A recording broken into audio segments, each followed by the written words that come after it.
नमस्कार। आज दिनांक 12 जून 2014। आजची तिथी ज्येष्ठ पौर्णिमा, वार गुरुवार, दिनविशेष वटपौर्णिमा व बालकामगार विरोधी दिन। सिटी न्यूजच्या मराठी बातमीपत्रात दर्शकांचं हार्दिक स्वागत। बातमीपत्राची सुरुवात करूया सुविचार मालेने।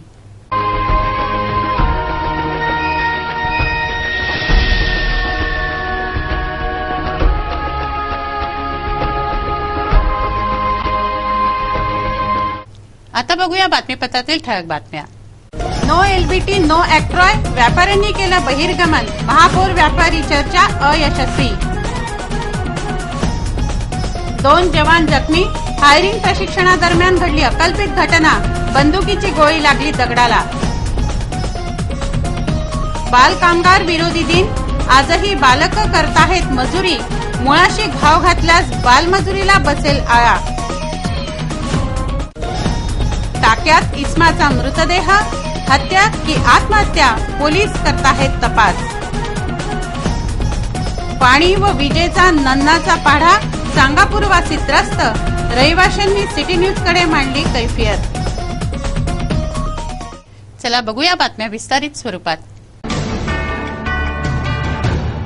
राज्यातील 26 महानगरपालिका क्षेत्रात स्थानिक संस्था कर बंद करण्याची मागणी होतीये। या संदर्भात मुख्यमंत्र्यांशी चर्चा झाल्यानंतर त्यांनी एलबीटी चा चेंडू महापौरांच्या कोर्टात टोलवला। या पार्श्वभूमीवर महापौर वंदना कंगाले यांनी व्यापाऱ्यांशी, विविध संघटनांच्या प्रतिनिधींशी चर्चा केली, मात्र ही चर्चा यशस्वी झाली नाही। या बैठकीतून व्यापाऱ्यांनी बहिर्गमन केलं। जकातही नको आणि एलबीटीही नको असं व्यापाऱ्यांचं म्हणणं आहे। राज्यातील 26 महानगरपालिका क्षेत्रातील स्थानिक संस्था कर बंद करण्याची मागणी होते। या संदर्भात मुख्यमंत्र्यांनी सांगितल्याप्रमाणे महापौर वंदना कंगाले यांनी चेंबर ऑफ अमरावती महानगर मर्चंट्स अँड इंडस्ट्रीजची बैठक घेतली। मनपा आयुक्त डोंगरे, उपायुक्त सिद्धभट्टी व मवासी, गटनेता, नगरसेवक या बैठकीला उपस्थित होते। महापालिकेचा उत्पन्नाचा स्रोत असलेले एलबीटी किंवा जकात याविषयी एक कर लावणं भाग आहे, परंतु जकातही नको व स्थानिक संस्था करही नको असं व्यापाऱ्यांचं म्हणणं पडलं। या मुद्द्यावर व्यापाऱ्यांनी बहिर्गमन केलं, त्यामुळे सभेत चर्चा होऊ शकली नाही। येत्या निवडणुकीवरही बहिष्कार घालण्याची तंबी व्यापाऱ्यांनी दिली। जकात की स्थानिक संस्था कर या विषयावरची ही बैठक अर्धवटच राहिली। आयुक्तांनी व्यापाऱ्यांची आणि उद्योजकांची बैठक बोलावली होती। ऑक्ट्रॉय पाहिजे का एलबीटी पाहिजे? व्यापाऱ्यांनी आणि उद्योजकांनी एकमताने सांगितलं की आम्हाला एलबीटी नको, ऑक्ट्रॉय नको, आम्हाला व्हॅटवर जर तुम्ही सर्जात लावत असाल तर आम्हाला मान्य आहे। गेल्या 2 वर्षापासून मुख्यमंत्री आणि हे सरकार व्यापाऱ्यांच्या तोंडाला पानं पुसत आहेत। लोकसभेमध्ये त्यांना रिझल्ट मिळाल्यानंतर सुद्धा त्यांचे डोळे उघडलेले नाही आहेत। त्यामुळे या विधानसभा इलेक्शनमध्ये व्यापारी त्यांना धडा शिकवल्याशिवाय राहणार नाही आणि त्यांना त्यांची जागा दाखवल्याशिवाय राहणार नाही आहे। कारण की ज्या पद्धतीने मागची मिटिंग घेतली मुख्यमंत्र्यांनी आणि ऑक्ट्रॉय पाहिजे का, त्यांनीच मागे सांगितलं होतं की ऑक्ट्रॉय हा जुना टॅक्स आहे, तो ऑक्ट्रॉयच्या जागी आम्ही एलबीटी लावतोय, कारण की ऑक्ट्रॉयमध्ये गाव गुंड घुसले आणि आता तेच मुख्यमंत्री म्हणतात की एलबीटी पाहिजे का ऑक्ट्रॉय पाहिजे। मला असं वाटतं की मुख्यमंत्र्यांना स्वतःलाही लक्ष देत नाहीये की आपण काय बोलतोय, कुठे बोलतोय आणि कोणाशी बोलतोय। त्यामुळे आम्ही मुख्यमंत्र्यांच्या या भूमिकेचा निषेध करतो आणि मुख्यमंत्र्यांनी स्पष्ट शब्दामध्ये भूमिका घ्यावी आणि महाराष्ट्रातील व्यापाऱ्यांना या दोन्ही एलबीटी आणि ऑक्ट्रॉयच्या कचाट्यातून मुक्त करावं अशी आमची मागणी आहे। नाही तर आम्ही महाराष्ट्राला काँग्रेस आणि राष्ट्रवादीच्या कचाट्यातून मुक्त करू ही आमची भूमिका। लुटो बाटो टॅक्स है तो आम्हाला नको। महानगरपालिका के आयुक्त और महापौर ने एलबीटी या ऑक्ट्रॉय ये दोनों पर्याय में से कौन सा पर्याय व्यापारी को मंजूर है, ये मुख्यमंत्री के आदेश के ऊपर यहाँ मीटिंग बुलाई गई थी। यहाँ पर अमरावती शहर के सभी व्यापारी संगठन के पदाधिकारी को हमने इन्फॉर्म किया था। हमने उनको यही हमारा ओपिनियन दिया है कि 30 साल से जकात के लिए लड़ाई चालू है, इसलिए जकात का तो सवाल ही पैदा नहीं होता एक्सेप्ट करने का, और एलबीटी भी हमारे को होना नहीं। जकात और एलबीटी दोनों के ऊपर अध्ययन करने के लिए मुख्यमंत्री ने एक सुबोध कुमार समिति बनाई थी। पिछले 2 वर्ष पूर्व सुबोध कुमार समिति ने जो अहवाल दिया वो आज तक मुख्यमंत्री ने पटल पे रखा नहीं, मंत्रिमंडल के सामने वो अहवाल दबा के रखा है। वो अहवाल सभी व्यापारियों को मंजूर है। उसमें क्लियर कट लिखा है कि वैट के अंदर ही सभी जो दर है लोकल टैक्सेस, ये वैट के अंदर समाविष्ट की जाए और सारे लोकल टैक्सेस खत्म किए जाए, ऐसा सुबोध कर समिति का अहवाल है। वो अहवाल हमारे को मंजूर है। बाकी कोई भी पढ़ रहा है, जकात भी मंजूर नहीं, एलबीटी भी मंजूर नहीं।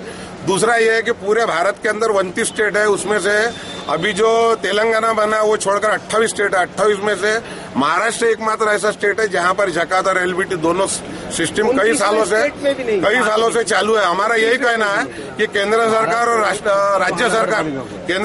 राज्य सरकार दोनों सरकारें प्रतिवर्ष अपने भारत के बाहर विदेश के अंदर बड़े बड़े दौरे आयोजित करती है, अभ्यास समितियां भेजती है। हमारा यही कहना है कि 27 जो स्टेट है इंडिया के अंदर, उत्तर प्रदेश सबसे बड़ा स्टेट है, पश्चिम बंगाल है, यहाँ पर किसी प्रकार का कोई टैक्स नहीं है और सभी महानगर पालिका को अनुदान नियमित रूप से दिया जा रहा है। तो कम से कम महाराष्ट्र सरकार ने उनसे सबक लेना चाहिए। अगर उनके दिमाग में ये बात नहीं बैठती है तो वहां जाके इसका अध्ययन करना चाहिए और वो अध्ययन करने के बाद में उनके हिसाब से जो प्रणाली वहां सक्सेसफुली चालू है, गुजरात, छत्तीसगढ़, उत्तर प्रदेश, मध्य प्रदेश, ये भी सभी स्टेट के अंदर महानगर पालिका को आमदनी हो रही है। ये आमदनी का जो रोना मुख्यमंत्री पृथ्वीराज चौहान जो रो रहे हैं, इसके लिए ये घड़ियाली आंसू बहा रहे हैं और इनकी मानसिकता बिल्कुल खराब है। व्यापारियों के साथ में सरासर वो धोखा कर रहे हैं और अगर इन्होंने निर्णय नहीं लिया तो आने वाले चुनाव के अंदर पूर्ण महाराष्ट्र की 26 महानगर पालिका के 2 करोड़ व्यापारी कांग्रेस और राष्ट्रवादी कांग्रेस इस पर बहिष्कार तो करेंगे ही, लेकिन इनके खिलाफ चुनाव के अंदर भी हम प्रचार करेंगे। दोनों पार्टियों को किसी व्यापारियों ने और जनता ने भी वोट नहीं देना, क्योंकि ये एलबीटी और ऑक्ट्रा जो भी ये व्यापारी वसूल करता है जनता से वसूल करता है और ये महाराष्ट्र की जनता के ऊपर अन्याय है। इसलिए महाराष्ट्र की जनता ने भी कांग्रेस और राष्ट्रवादी कांग्रेस को वोट नहीं देना चाहिए। यह भी मुहिम फैम के आदेश पर हम चलाने वाले, आगे हमारा यह आंदोलन तीव्र रहेगा। ज्येष्ठ पौर्णिमेच्या पर्वावर वटसावित्रीचं व्रत मोठ्या भक्तिभावाने साजरं झालंय। जन्मोजन्मी हाच पती मिळावा, पतीला दीर्घायुष्य मिळावं म्हणून सुवासिनींनी वटवृक्षाला साकडं घातलं। पौराणिक काळापासून केल्या जाणाऱ्या या व्रतामागे वृक्ष संवर्धन व नात्यांच्या जपणुकीचा संदेश देणारं असं वटसावित्रीचं व्रत आहे। सावित्रीने आपल्या पतीचे प्राण यमाकडून परत मिळवले, शिवाय सासऱ्यांचे डोळे व राज्यही परत मिळवलं। जन्मोजन्मी हाच पती मिळावा अशी कामना करत सुवासिनींनी वटवृक्षाची भक्तिभावाने पूजा केली आहे। ज्येष्ठ पौर्णिमेच्या पर्वावर वटपौर्णिमेचं व्रत गुरुवारी करण्यात येत आहे। यामागे पौराणिक कथा आहे। जंगलात लाकडं तोडण्यासाठी गेलेल्या सत्यवानाचे प्राण यमाने हिरावून घेतले। सावित्रीने आपल्या पातिव्रत्याच्या तेजाने सत्यवानाचे प्राण परत मिळवले, शिवाय वर मागून पुत्र, पौत्र, धनधान्य, समृद्धी, सासऱ्यांचे गेलेले डोळे, राज्य परत मिळवलं। तेव्हापासून वटपौर्णिमेचं व्रत केलं जातं। काशी यात्रा केलेल्या सुवासिनी 3 दिवसांचं व्रत करतात। पौर्णिमेपूर्वी 2 दिवसांपासून व्रताची मांडणी व 3 दिवसांचे उपवास केले जातात। कालमानानुसार ही परंपरा मागे पडली असली तरी ज्येष्ठ पौर्णिमेच्या पर्वावर मोठ्या भक्तिभावाने वटवृक्षाची पूजा सुवासिनींनी केली आहे। कोरा कापड वाहून हळदी कुंकू फुलं यांनी वडाची पूजा बांधून सुताने वडाला सुतवलं जातं। ज्याप्रमाणे सावित्रीच्या सौभाग्याचं रक्षण केलं, त्याचप्रमाणे आमच्याही सौभाग्याचं रक्षण कर असं साकडं घालण्याचा उद्देश या सूत बांधण्यामागे असावा। वडापाशी बुंध्याजवळ खड्डा करून आंबा व गव्हाने सावित्रीची ओटी भरली जाते।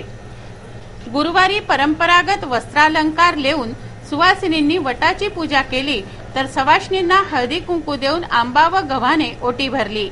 या व्रताला पौराणिक पार्श्वभूमी लाभली आहे, परंतु वृक्ष संवर्धनाचा संदेश या व्रतातून मिळतो। सगळीकडे सिमेंटचं जंगल होत असताना वटवृक्षाचं संवर्धन होईल, तरच वटसावित्री साजरी करता येईल। शिवाय नात्यांची जपणूक सांगणारं असं हे व्रत आहे। मुलगा वडिलांच्या जीवावर उठतो, तर पती पत्नीमध्ये प्रेमभावाचं व्यवहारीकरण होत चाललंय।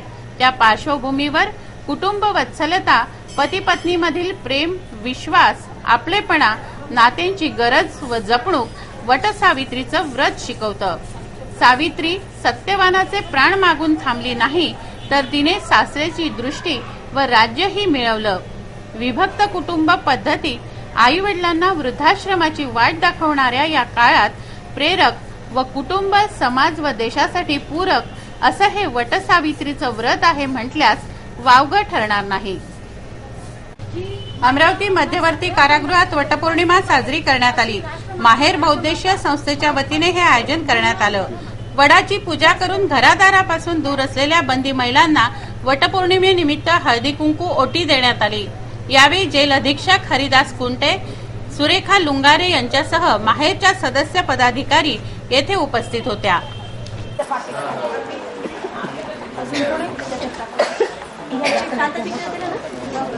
अमरावती मध्यवर्ती कारागृह अमरावती येथे माहेर बहुउद्देशीय संस्थेच्या वतीनं बंदी भगिनींसोबत वडसावित्रीचा आनंद द्विगुणित करण्यासाठी आज आम्ही सगळ्या माहेरच्या सगळ्या सदस्य सगळ्या पदाधिकारी आज या ठिकाणी आलेलो आहोत.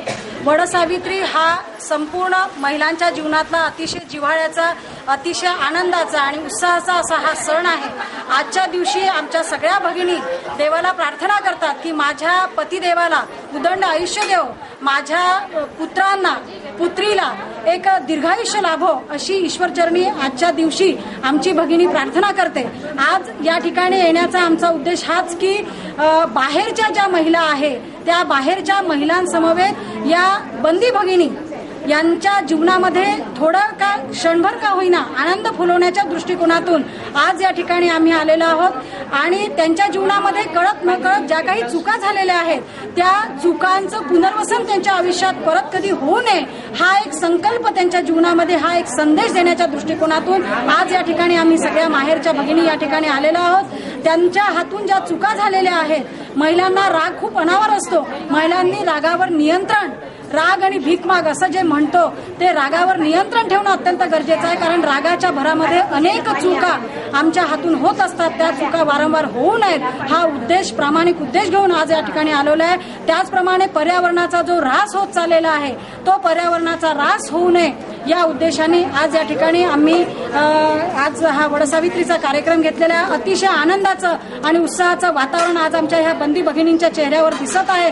मला अतिशय आनंद होत आहे की हळद कुंकू लावणे, एकमेकींची ओटी भरणे, परत वडाच्या झाडाला फेऱ्या मारणे, प्रदक्षिणा मारणे आणि देवाला साकडं घालणे की माझ्या पतीला उदंड आयुष्य देव, माझ्या संततीला उदंड. 12 जून हा बालकामगार विरोधी दिन म्हणून पाळला जातो.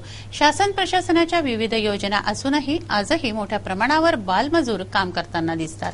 खेळणं बागडणं सोडून अकाली प्रौढत्व घेऊन कुटुंबासाठी खस्ता खाणाऱ्या या कोवळ्या फुलांवर घराचा बोजा असतो. त्यासाठी या समस्येच्या मुळावर घाव घालण्याची गरज आहे, तरच बालमजुरीला आळा बसेल.